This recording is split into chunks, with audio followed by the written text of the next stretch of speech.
Hey there, everybody. I think you know what this is by now. So we're gonna get started here. You'll kind of notice, I believe I said it in the channel, that I've kind of gone back to doing the audio commentary for these videos. The larger videos specifically, in post, because it's just so much easier to do, honestly. And it also makes it easier to edit. I don't want to have to, stop and silence myself just to set actual points to cut out of the video. But as we all know, we were still digging around in the dirt, and I'm sorry to say that by the end of this video you're still going to be digging around in the dirt. A lot of the majority of the first year or so is spent digging, and you're do a lot of it. And generally, like I said, I only take 2 miners, but I try to get them the best gear I can. That way, digging gets done early. Make sure they don't have any other jobs that get in their way, and try to get the stuff all nailed out.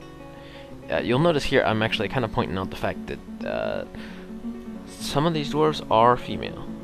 The glassmaker doesn't matter because he or she just came in, but going through, all of them are male. Oh, except for Nerdy Kid, who is a woman. Sorry, Nerdy Kid. But that's okay, you're not the only one. I too am apparently a woman. So, out of the starting dwarves, there were 2 women and 5 men. What generally ends up happening is I don't know if it ever got fixed, but the starting dwarves are usually the only ones that actually end up getting married in your fortress. So there's a good chance that people are going to get married off to each other. I know it's not something you can readily change. Then again, if I had to name all my dwarves after the subscribers' screen names and change them, to particular genders and all that, I would have a dwarf full of men, dwarf fortress full of men. So it wouldn't be a very effective fortress, or it would, but there would be no, actual longevity to said fortress. So we do have enough of the underground dugout at this point that I start to fill in the blanks as far as where I want my workshops to go. I know a lot of different people do a lot of different things with their fortress as far as go away, cat, shoo. They do a lot of different things as far as how their layout for their workshops, for their stockpiles, warehouse type setups.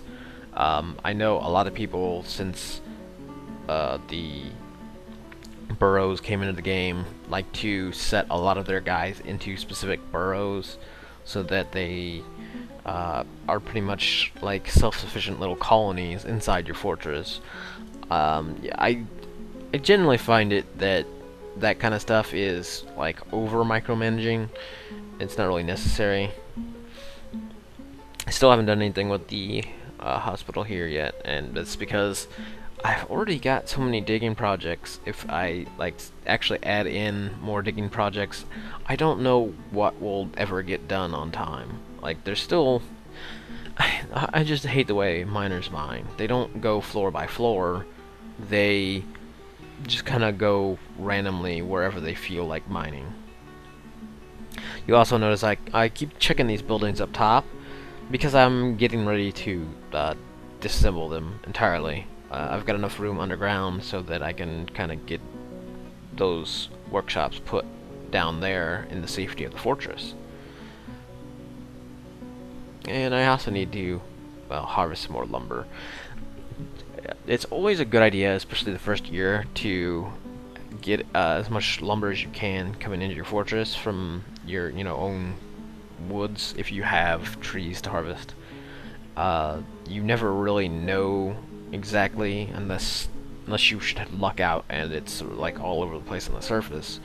You're not really going to know just how vast or how common your like actual fuel, like as far as coke and lignite go, how much you'll actually find while you're mining, unless it's just out in the open. So it's always good to kind of make sure that at least the first year you're harvesting a lot of lumber.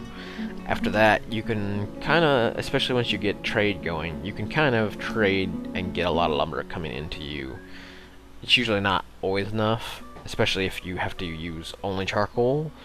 It'll never be enough. But you can also try to get coal and lignite, also imported in your fortress if that's the case. I haven't ever really gotten a large amount to come at a time as far as coal goes. I don't know if the game just doesn't really like hauling raw stone as much as it likes hauling, logs.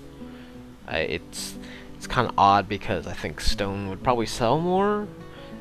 Lumber itself usually only goes for like 3 dwarf bucks or whatever the unit of money is a piece. That's before like the markup if you really demand a lot of it.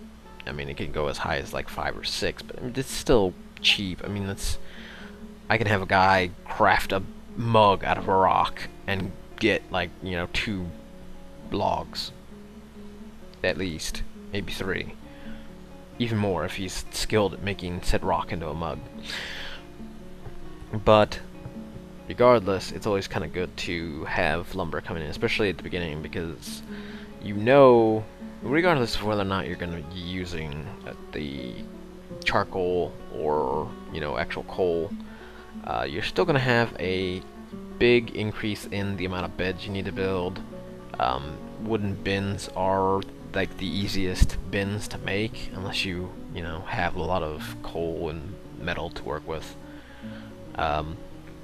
So you're gonna need a lot of bins.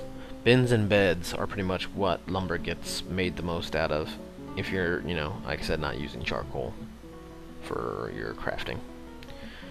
Now I kind of noticed that my only food supply right now is the cooked biscuits that I've been whipping up, and it's not a bad thing. The other problem is that we don't have any alcohol, and alcohol and dwarves go together like fish and water. It's something you gotta have. It's not, to be honest, it's not like a definite requirement of the fortress, but it does keep your dwarves happy. And about half of the game really is keeping your dwarves happy. You keep them happy, and when shit hits the fan, they are much more likely to not go totally insane. So at the end of the day, if you survive, you'll be able to pick up the pieces.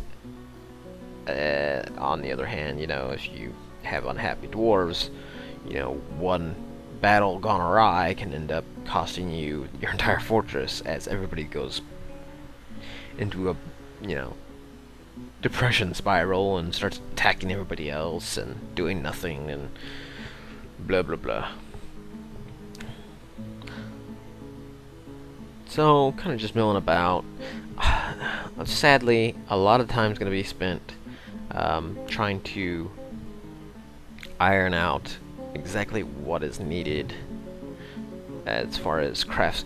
That like skills, I keep trying to kind of get some people. I keep thinking that I already gave somebody the I kept thinking I gave the glassmaker the masonry skill, because I have this stuff sitting around and he's got no job, and I'm like, why is he not doing something at least? But he has talented engraver, but he doesn't even have engraving. Which, like I said, if you're not like high grandmaster super dude in a skill, I usually change that on the migrants that come in.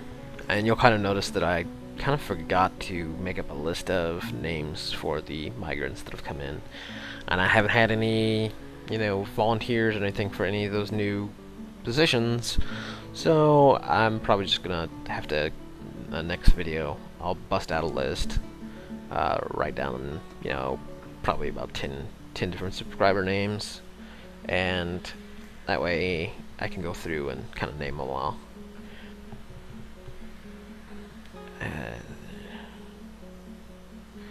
Yep, hunting job skills. I see, and I ends up being the fact that the other guy actually had the clothier, I believe, had, or not the clothier, was it the gym cutter or whatever was the one I gave masonry to.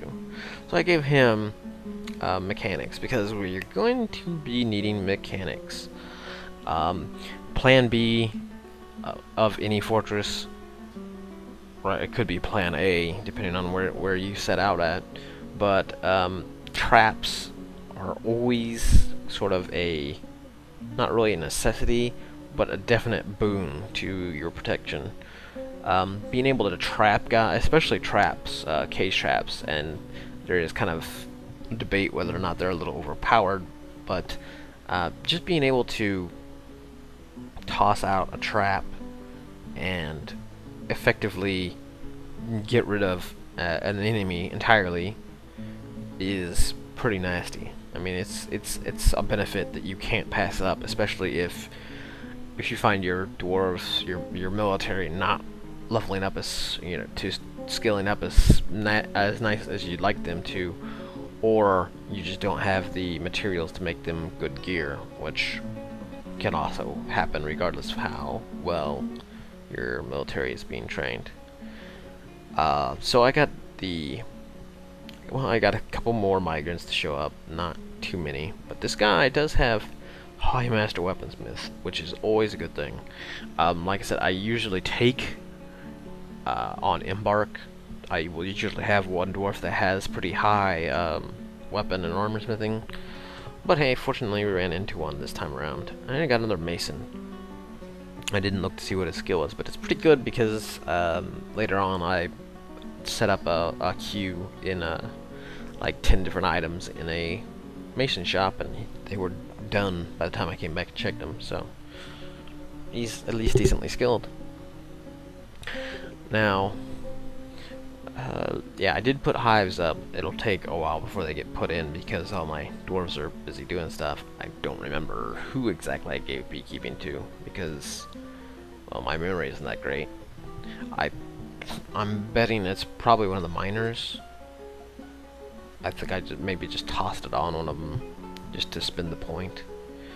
But beekeeping is, like I said prior, is one of those things that it takes a little while to get started up, and the benefits aren't really terribly great. It's not something you're gonna, you know, start the game off with, you know, having a masterwork beekeeper. I mean, the guy he can make honey, and you can make wax products with it, and I mean, there's other stuff you can always use. I mean, you gotta make mead with honey, but that's not any better than, you're still gonna need a brewer, and for a fortress really often doesn't care what kind of alcohol you give them, as long as you give them alcohol.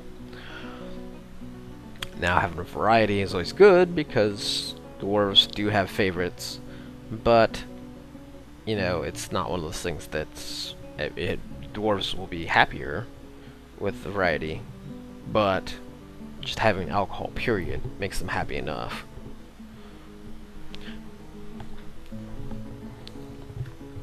I keep poking around looking at all the different areas that still need to mine out.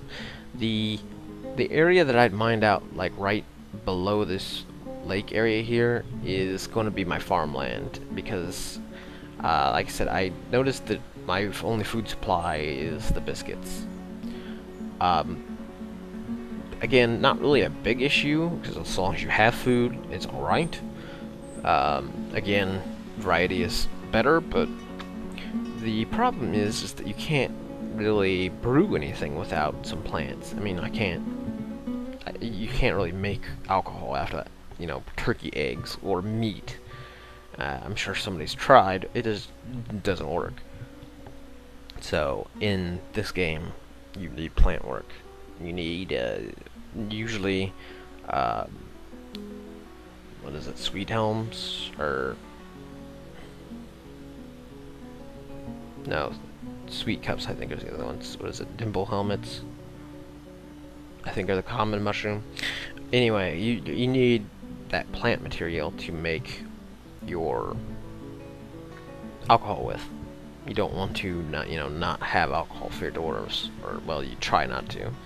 So it kind of helps having that sort of stuff to work with, which I don't. I do not currently. So I think I'll cover a few other little things real quick. For starters, I'm a little sorry that this video is gonna come a couple days late from when I wanted it to. As I said, so this caravan shows up. If you've been paying attention at all, we are entirely ill-prepared for such a thing, because our miners did not dig out the trade depot area. But that's okay.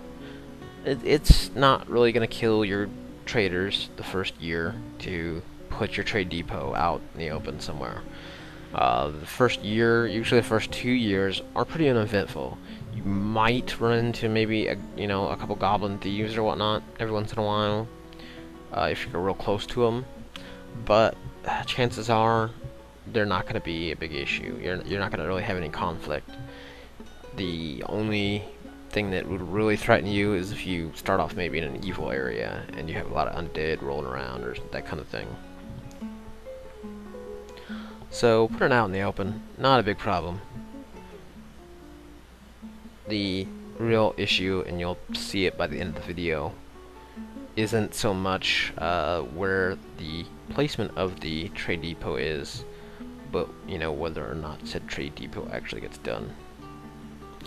There are a few jump cuts through here, and I didn't really do any transitions for them because there's not anything really important going on at this point. I mean, I'm literally just kind of cutting out dead weight. At this point, I'm searching for somebody. I thought I gave architecture to somebody, and I'm searching around to make sure somebody's got it. And then I'm like, you know what, I need to find somebody who I can just give architecture to. Architecture is one of those things that isn't terribly important as far as like the skill level goes. Yeah, we've got one guy with it. It's not terribly important as far as the skill level goes. It does kind of add to the value of some buildings, but it's not something that I need to have a grandmaster, legendary architect to, build my trade depot out in the middle of nowhere. I also just turned the hauling off on the miners because I want them to do nothing but mine. I do not want them picking up a rock and putting it somewhere else with a bunch of other rocks. They are killing me because they're not mining fast enough. So therefore, they do nothing but mine. So, for the most part, we're just kind of loitering around until stuff gets done. And sadly, stuff is not getting done.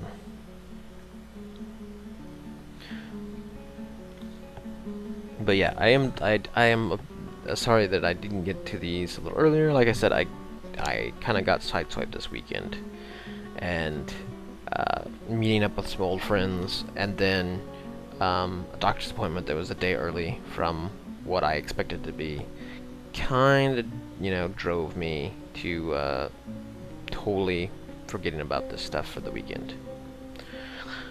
You'll also notice that down there at the bottom, the merchants are already ready to leave. Well, that pretty much means I can cancel construction on this, which I just did, because there's no way in hell they're ever going to get it done in time that the traders can come, set up their stuff, and I can get anything up there to trade with them.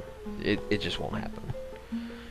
Considering nobody could bother to get up and design the building, it just wouldn't happen. So it gets put off. Like I said, I'm kind of setting up these areas for the first 7 dwarves. They are the most important dwarves, and they're gonna get their own awesome bedroom areas. So I kind of have to get that all cleared out first before I actually start setting them up. I actually did, however, get some important stuff done in this video, and that is getting the broker and bookkeeper set up. Well, here in a second I do anyway. I kind of constantly forget how to do these things sometimes, but that's okay. So I eventually just decided to make the clothier the bookkeeper, because eventually, once he gets the books all fixed and all up to code, he will be able to do his other jobs effectively. But it'll take a while for him to get all the accounts accurate. Bookkeeper is one of those jobs that once you've played the game enough, you will just kind of go crazy when you don't have the accurate counts and the actual numbers of things, because you want to know how much you need to, how much of X you have that you can craft with, or how much of Y you need to create. The broker is one of those jobs. I figured the weaponsmith that just showed up can do the brokering, because he has pretty efficient, and it's just the one intimidator skill, but I mean everybody else was novice in anything else anyway, so he will easily pick up all the other skills just from doing it. And hey, we've got a hive installed, and there are already 100,000 bees in it. It's pretty crazy like that. So yeah, to make up for the fact that I am kind of a little late on the video, I'm gonna put up another one here shortly thereafter. It's kind of a surprise, but I mean, it probably won't be too much of a surprise to some people. And I'm kind of showing off the combat log messages. It's kind of odd that it shows the names of who's fighting in the log entry, but like in the actual combat wording, it doesn't actually show names. It just says militia commander X Dwarf, yada yada.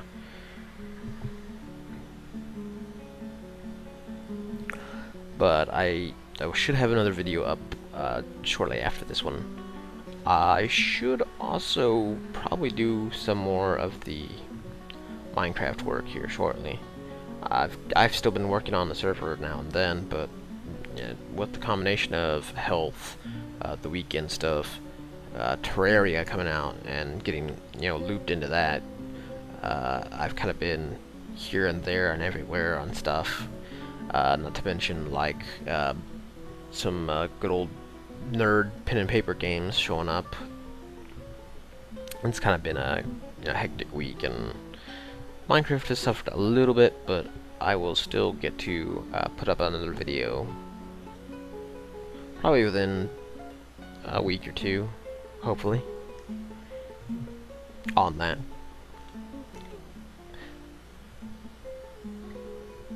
I might also dig into some emulation type stuff. Maybe can find a good old gem of a NES game that I remember playing, or even a PC game, one of those old DOS games.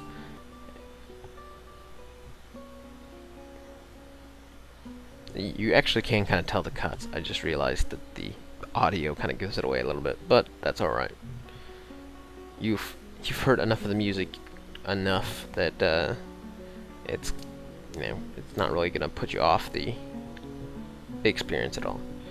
So kind of showing off all the various layers of the fortress at the moment, and nothing much to them, so I'll probably call it good here.